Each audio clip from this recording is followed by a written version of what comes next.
Assalamualaikum warahmatullahi wabarakatuh.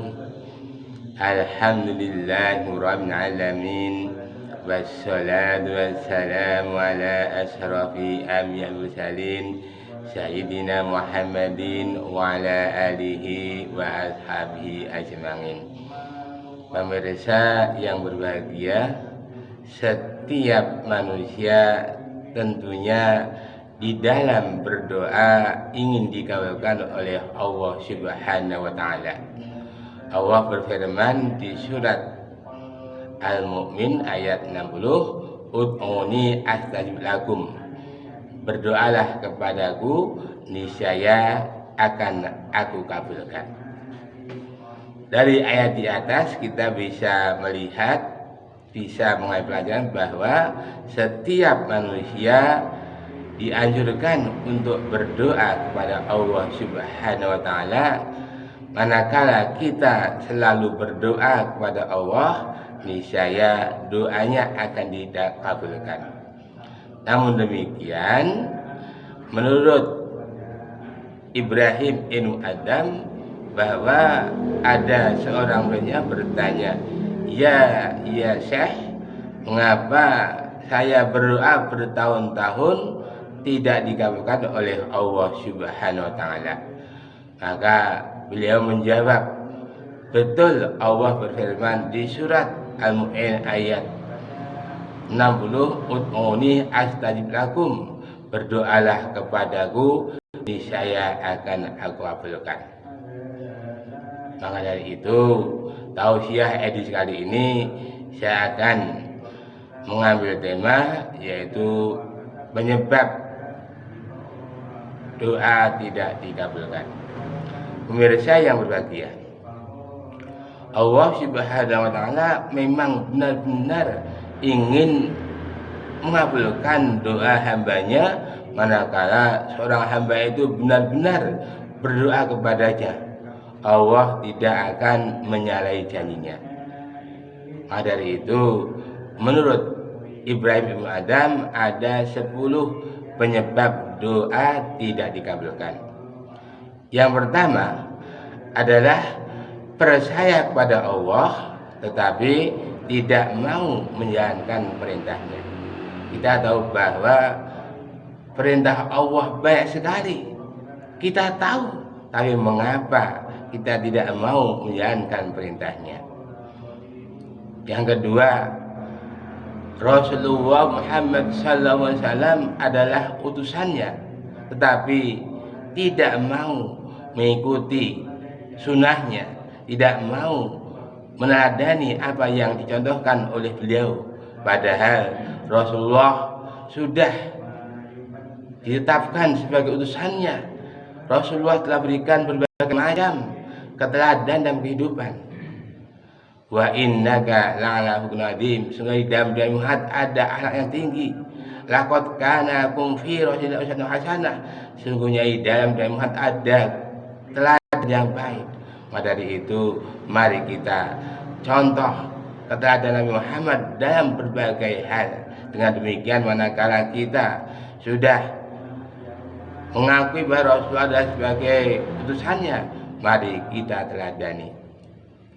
Yang ketiga, Al-Quran sebagai pedoman hidup umat Islam, tetapi umat Islam tidak mau mengamalkan isinya. Bagaimana doa dikabulkan kalau tidak mau mengamalkan isi kandungan daripada Al-Quran? Kita tahu bahwa Al-Quran isinya adalah untuk dilaksanakan oleh manusia, dari akidah, muamalah, ibadah, sejarah umat dahulu, janji dan ancaman, perintah dan larangan, hukum-hukum, banyak sekali, dan ini sebagai umat Islam perlu mengamalkan isinya. Kemudian yang keempat adalah Allah memberikan nikmat yang banyak, tetapi lupa untuk bersyukur. Kita tahu bahwa nikmat Allah yang diberikan kepada kita banyak sekali, tapi kita lupa untuk bersyukur. La in syakartum la azidannakum wa la in kafartum inna adzabi lasyadid. Dan jika kamu bersyukur, niscaya akan aku tambah nikmatku. Tapi manakala kalian kufur, ingatlah siksaku amat pedih. Yang kelima adalah setan itu adalah musuh yang nyata. Kita tahu bahwa setan itu benar-benar menjadi musuh bagi kita. Dia selalu menggoda kita dari arah depan, menanamkan keraguan-keraguan terhadap akhirat, dari belakang menumbuhkan agar cinta pada dunia, dari arah kanan mengajak manusia meninggalkan syariat, dari sebelah kiri mengajak manusia untuk melakukan kemaksiatan. Tapi kalau kita tahu bahwa setan itu adalah musuh yang nyata bagimu, mengapa engkau mengikuti langkah-langkah setan? Wala tattabi'u khutuwati syaiton innahu lakum mubin. Dan jangan mengikuti langkah-langkah setan, sungguhnya setan itu adalah musuh yang nyata bagimu. Yang keenam adalah surga itu adalah benar.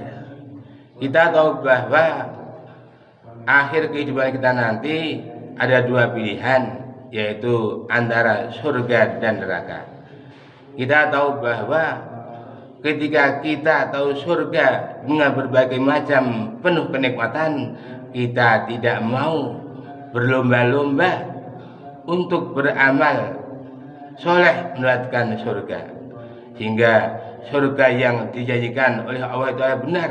Tapi mengapa kita tidak mau beramal untuk mencapai yaitu derajat yang tinggi di surga? Maka dari itu mari kita niatkan dengan semangat yang teguh, mari kita berlomba-lomba untuk beramal soleh, hingga Allah menurunkan rahmatnya diberikan kepada kita, hingga kita dengan mudah yaitu meraih surganya. Yang ketujuh, bahwa neraka itu benar. Tapi mengapa kita tidak mau meninggalkan amalan-amalan ahli neraka? Setiap perbuatan kita ikuti yang justru yaitu mengajak ke dalam neraka. Maka dari itu, bagaimana doa akan dikabulkan manakala kita senantiasa beramal seperti amalnya orang-orang yang ahli neraka, melakukan kemaksiatan, menjalankan kemungkaran, melakukan dosa, larangan dan sebagainya. Maka ini adalah amalan-amalan ahli neraka yang manakala kita melakukan, maka doa kita tidak akan dikabulkan. Kemudian yang kedelapan, bahwa kematian itu adalah benar-benar terjadi. Setiap jiwa akan mengalami suatu kematian. Kullu nafsin dha'iqatul maut. Setiap jiwa akan mengalami suatu kematian. Maka dari itu, sebelum kita mati, mari kita persiapkan bekal kita sebaik-baiknya, yaitu bekal takwa. Wa tayyawwadu fa inna khairal yati taqwa wa takuni ya albab. Dan jadilah olehmu bekal sebaik-baiknya, dan sebaik-baik bekal adalah takwa, hai orang yang berakal. Maka dari itu, sebelum kita mati, mari kita berlomba-lomba, mari kita menyiapkan amal terbaik, doa terbaik, pahala terbaik, rezeki terbaik, ibadah terbaik, sehingga manakala kita nanti adalah benar-benar mengalami kematian, maka kita sudah siap dengan amal yang kita miliki ketika kita berada di dunia.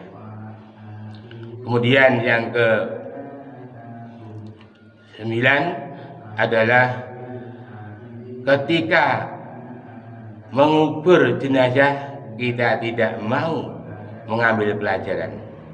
Kita tahu bahwa ketika kita mengantarkan jenazah sampai kubur, kemudian kita tidak mau mengambil pelajaran bahwa setiap orang yang mati dikubur, mari kita ambil pelajaran.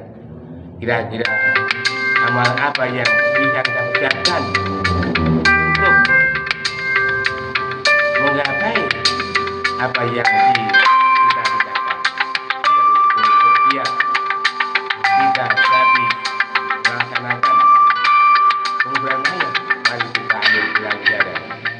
Dan yang terakhir adalah kita sibuk dengan aib orang lain tapi melupakan aib kita sendiri. Untuk itu mari kita koreksi muhasabah diri kita. Mari kita koreksi amal kita.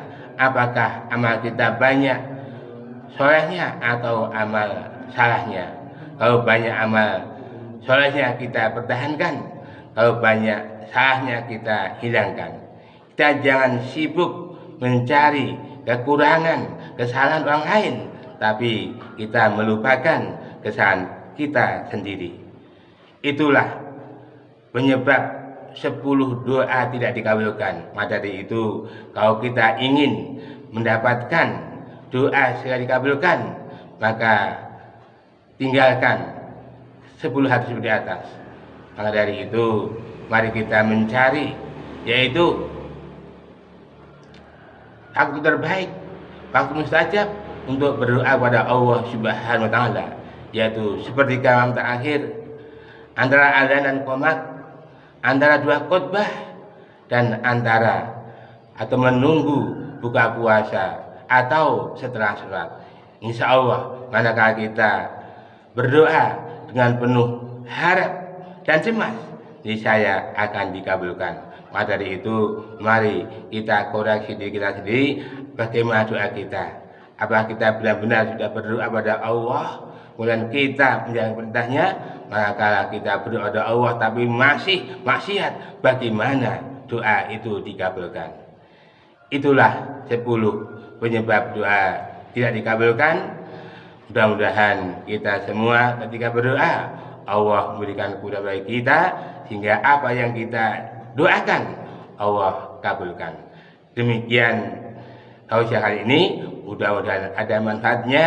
Sekian, terima kasih. Aku qouli hadza, wassalamualaikum warahmatullahi wabarakatuh.